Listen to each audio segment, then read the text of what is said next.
Hi guys, ஒரு முக்கியமான விஷயம் இது. எல்லாருமே கண்டிப்பாக மறக்காமல் இதை பாருங்கள், இந்த காணொலியை. என்ன அப்படின்னா, என்னுடைய கடைக்கு எங்கள் ஷாப்புக்கு வந்து ஒரு அண்ணா வந்தாங்க. நம்ம மெடிசன்ஸ் வாங்கிறதுக்காக வந்தாங்க. அந்த அண்ணா வந்து ஒரு குழந்தைய கூட்டிகிட்டு வந்தாங்க. அந்த குழந்தை வந்து ஒரு 3 வயசு இருக்கும். அந்த குழந்தைக்கு அவங்க வந்து மெயின் ரோட்லேயே வந்து வண்டியை நிறுத்திட்டு, அந்த வண்டியிலேயே அந்த பாப்பாவை நிறுத்த வச்சுட்டு, அவங்க வந்து என்ன பண்ணாங்க, மெடிசன் வாங்கிறதுக்காக வந்தாங்க. அவங்க வந்து கேட்ட பொருள் டக்குன்னு எடுத்து கொடுத்தாச்சு. போய் ஒரு 2-3 மினிட்ஸ் தான் இருக்கும். அந்த பொண்ணு அதுக்குள்ளே அந்த வண்டியில் உள்ள கீயை ஆன் பண்ணி வண்டி ஸ்டார்ட் பண்ணிட்டான். சின்ன பொண்ணு, ரொம்ப சின்ன பொண்ணு. ஸ்டார்ட் பண்ணிட்டா. மெயின் ரோட்டில் வண்டி, அது நல்ல இது வண்டி நிறைய போயிட்டு இருக்கு. எப்பயும் க்ரௌடான ரோடு இது. ஸோ இந்த மாதிரி டயத்தில் வண்டி மூவ் ஆகிடுச்சு. வண்டி மூவ் ஆகிட்டு ஆப்போசிட்டில் வந்த கார் மேலே மோதி அந்த பொண்ணு கீழே விழுந்து அந்த வண்டி லைட்டாக அவன் மேலே பட்டு லைட்டாக முட்டியில் மட்டும் தான் ஃப்ராக்சர், கையில் லைட்டாக ஃப்ராக்சர்.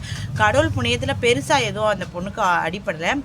என்ன சொல்கிறவர் அப்படின்னா, பேரண்ட்ஸாக இருக்கட்டும், இல்லை மற்ற யார் எந்த ரிலேஷனாக இருக்கட்டும், வண்டியில் அனுப்பும்போது குழந்தைங்கள பார்த்து அனுப்புங்க. பேரண்ட்ஸ் முடிஞ்ச அளவு அதிகமாக தெரிஞ்சவங்க அவங்க இவங்கன்னு சொல்லி வண்டியில் அதிகமாக அனுப்பாதீங்க. அது மட்டும் இல்லாமல் வண்டியில் பயணம் பண்ணுறவங்க, டிரைவிங் பண்ணுறவங்க பார்த்து கொஞ்சம் நிதானமாக பண்ணுங்கள். உங்களை நம்பியும் ஒரு ஃபேமிலி இருக்குது, ஆப்போசிட்டில் இருக்கவங்களும் ஒரு ஃபேமிலி இருக்குது. அந்த பொண்ணு மேபி அந்த கார் வரலைன்னா ரொம்ப தூரம் லெங்க்த்தாக போய் வேறு எங்கேயாவது அடிப்பட்டு அந்த பொண்ணுக்கு ஏதாவது ஒன்று ஆயிருந்தால் என்ன பண்ணுறது? அதை ஒரு செகண்ட் யோசிச்சாவே மனசுக்கு ரொம்ப கஷ்டமாக இருந்துச்சு. ஏன்னா நம்ம வீட்லேயும் குழந்தைங்க இருக்குது, சின்னதாக அடிப்பட்டால் கூட நம்மளால் தாங்க முடியல.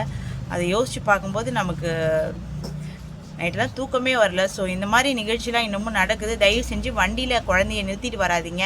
எல்லா டைமும் ஒரே மாதிரி இருக்காது. நீங்கள் வண்டியில் நிறுத்தி அந்த கீயை எடுத்துகிட்டு வந்துட்டாலுமே பேக் சைடு வர வண்டிங்க வந்து அந்த வண்டி மேலே மோதாது அப்படிங்கிறதுக்கான ஷூரிட்டியை நம்மளால் கொடுக்க முடியாது. நம்ம ஒதுங்கி இருந்தால் கூட இப்போ இருக்கிற காலகட்டத்தில் வண்டியில் வந்து அப்படி ஆப்போசிட்டில் போனாவே மோதுகிற காலகட்டமாக இருக்கும்போது பேக் சைடில் உள்ளவங்க கண்டிப்பாக வந்து அந்த வண்டியை தட்டினாங்கன்னா அதில் உள்ள குழந்தைங்க கண்டிப்பாக மிஸ் ஆவாங்க. எப்பவுமே வண்டியில் மட்டும் குழந்தைங்கள விட்டுட்டு எந்த ஒரு பர்ச்சேஸும் பண்ணாதீங்க. எங்கே போனாலும் குழந்தைய கையோட கேர் பண்ணிக்கோங்க. குழந்தை தான் முக்கியம் ஃபஸ்ட்டு. இந்த காலத்தில் குழந்தை இல்லைன்னு கோடி கணக்கில் செலவு பண்ணி எல்லோரும் பார்க்குறாங்க. நம்ம வந்து இருக்கிற குழந்தைய தக்க வச்சுக்கணும். அதுக்கு என்ன பண்ணணுமோ அதை கண்டிப்பாக நம்ம பண்ணி தான் ஆகணும். குழந்தைய வளர்க்குறது ரொம்ப ரொம்ப ரொம்ப ரொம்ப கஷ்டம். I am accepted.